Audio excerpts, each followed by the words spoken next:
Konečne si sa objavila. Čo sa ti stalo? Prečo máš okuliare, keď nesvieti vonku slnko? Vyzerám ako príšera. Skoro vôbec som nespala. Počuj, a kde si vlastne bola, ha? Bola som za Robertou. Nie. Znovu ste sa pohádali. Povedzme, že to bolo ako vstúpiť dvakrát do tej istej rieky. Prečo ju nenecháš tak? Veď to dievča veľmi dobre vie, ako si všetko zariadiť, aj sama. To je ten problém. Už nie je malé dievča. A pochybujem, že niekedy ním bola. Je strašné vidieť, že tvoje dieťa ťa nepotrebuje. A že ho obťažuješ. To je zákon života. Holúbky vyletia z hniezda. Ale dcéra, aj keby mala 100 rokov, stále bude potrebovať mamu. To nie je môj prípad. Roberta ma nie len, že nepotrebuje, ale aj ma nenávidí. Čajík, prosím, áno? Sure. Be right back. Iste, hneď som späť. Už idem! Celý deň neprestal zvoniť. Každý sem volal. Už neviem, čo im mám povedať. Pre nikoho tu nie som, jasné?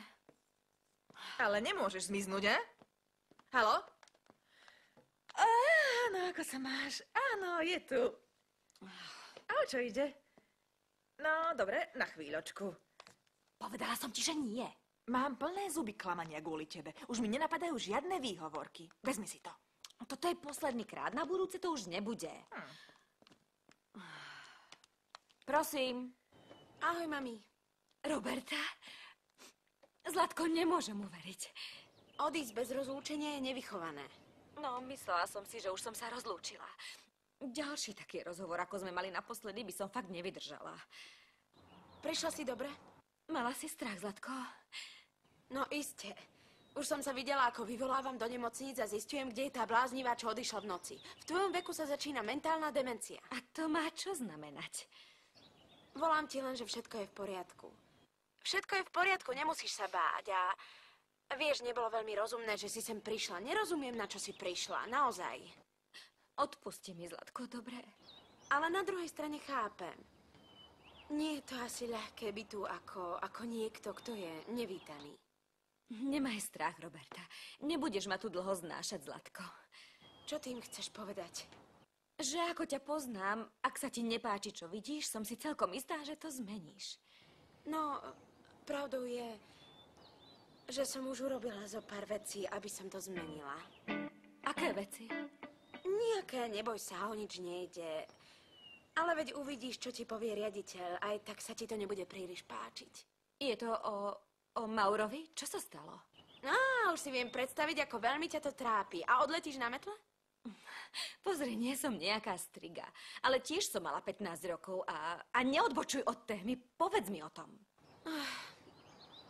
Vieš, asi som to trochu uponáhľala a... Pozri, Mauro nejestvuje. Veci niekedy nejdú tak, ako chceme. Urobila si, čo si cítila, nie? No áno, ale všetko zlé. Nie, tak potom je všetko v poriadku. Prečo sa takto nemôžeme rozprávať, aj keď sa vidíme? Pretože si rozmaznaná a zle vychovaná. A ty si potom starená, čo ničomu nerozumie. Tak teraz som oveľa pokojnejšia. Všetko sa vracia do normálu.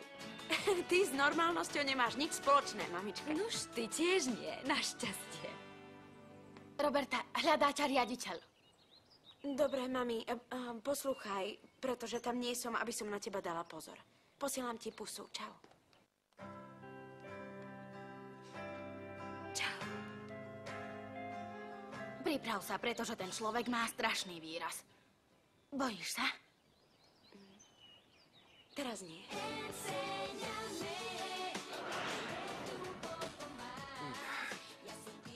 Musíme mať otvorené oči. Kriminálnici za sebou vždy nechávajú stopy, čo ich usvedčia. A ty si bol detektív, či čo? Jasné, že nie, ale môj strýko pracoval v FBI. Pravda, že sa naša rodina o žiadnych problémoch nikdy nedozvedela. No vlastne dozvedela, ale až keď dal výpoveď. Áno, a celý život to držal v tajnosti, nie? Prečo? Giovanni nemôže mať strýka detektíva, alebo čo? Neviem, nič mu neverím. Čo je na tom No, zlé? pozri sa, aby si mi verila, tak ti môžem povedať nejaký skutočný príbeh, čo sa im stal. Napríklad, ako si pomýlili lietadlo plné misionárov s pašerákmi drog. Už som ťa prekukla. Toto som videla v jednom filme so Schwarzeneggerom. Ale môže to byť pravda. Ako? Áno. Ty veríš všetkému. Ale nie. Ty tomu veríš. Diego, už si jej to vysvetlil? Áno, neboj sa, potom sa pozhovárame. Prepáč, Viko. Ale teraz sa venujme tým anonymom. Giovanni má pravdu, ten, kto to písal, musel zanechať stopu. Áno, čakáme, kým príde tá sliepočka s tým predošlým anonymom a keď potom porovnáme obe predlohy, tak snáď niečo zistíme. Pomaly, počkaj, aká sliepočka? Ty si tu nebola. Skúsi tipnúť, kto nám pomáha. Kto? Pilar. Čo? Pilar? Ale ona môže byť podozrivá. Tuto je.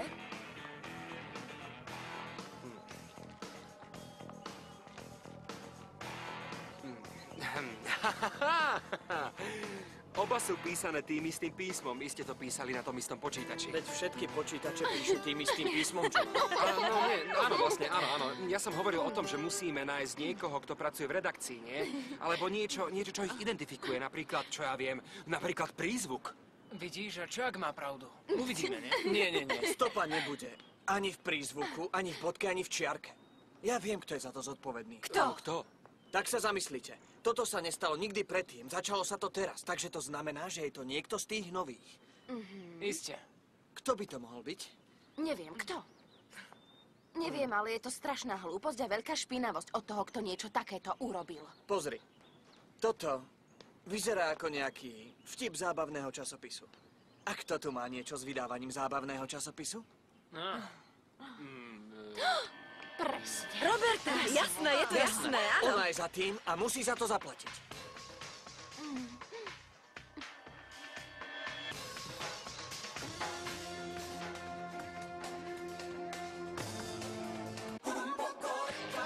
Slovenské znenie pre televíziu Doma vyrobilo štúdio VDSP. Zvukový majster Martin Škorupa, produkcia Jana Polakovičová, asistentka réžie Lucia Maršovská, preklad Eva Vitková, dialógy Zuzana Vačková, dramaturgia Albert Jurčišin, réžia slovenského znenia Jana Strnisková.